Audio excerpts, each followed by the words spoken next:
Togo versus Algérie. Kevin Dengue a une note de 4 sur 10. L'attaquant n'a pas vraiment attaqué. Et bien les amis, aujourd'hui, on va passer au crible les performances des éperviers lors de leur dernier match contre l'Algérie et leur donner des notes sur 10. Bien sûr, grâce à vous.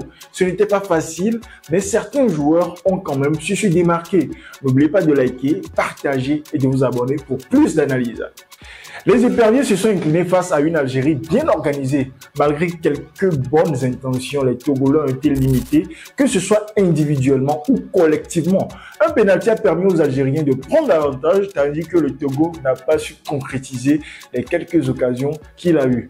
Allons maintenant aux performances individuelles de nos joueurs. Nous débutons par Kevin Dengue. On lui donne une note de 4,50 sur 10, symbole des difficultés offensives. Il a manqué plusieurs occasions nettes. Kevin Boma, 5 sur 10, a tenté quelques actions, mais son manque de précision a frustré l'équipe. Youssifou, 5,50 sur 10, en difficulté sur son côté, il n'a pas réussi à contenir les percées algériennes. Amevor, 5,50 sur 10 également, en difficulté dans les duels aériens, manque d'autorité dans la surface. Alexis Romao, 6 sur 10, solide en défense comme toujours, mais aurait pu relancer plus proprement.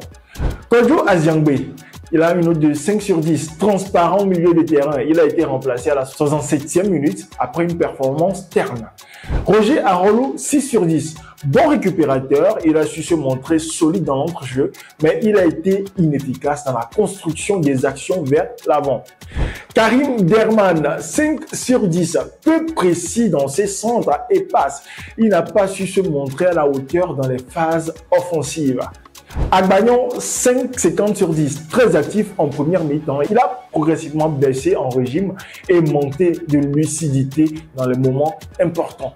Thibaut Cliget, 5 sur 10, n'a pas su se montrer inspiré dans l'attaque, ne créant que de très peu d'opportunités dangereuses.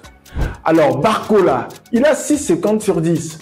Il a été le meilleur joueur du match pour le Togo. Il a réalisé des arrêts cruciaux, notamment à la 88e minute, évitant ainsi une défaite plus lourde. Malheureusement, il n'a rien pu faire sur le penalty. Parlons maintenant de la situation du Togo dans le groupe E. Le Togo est désormais 3e dans le groupe E, derrière la Guinée équatoriale. Tout reste possible.